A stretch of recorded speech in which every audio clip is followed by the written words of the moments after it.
Dark lake rages. West wind blows back to west.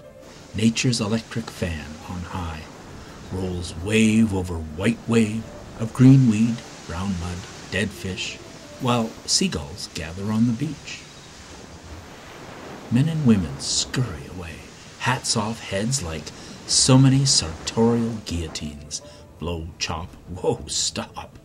Pants, skirts, coats, shirts, pinned back like sharp blades, rustling wind wrecking poise, windy clatter, painful, hatless, heartless noise.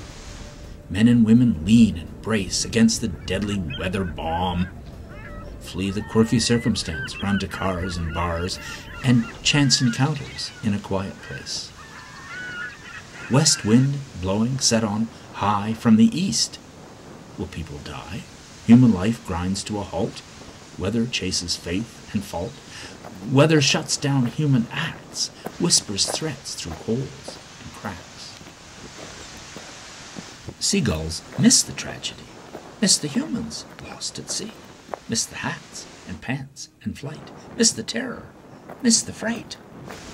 Seagulls nose into the wind. Seagulls mouth and cack and grin.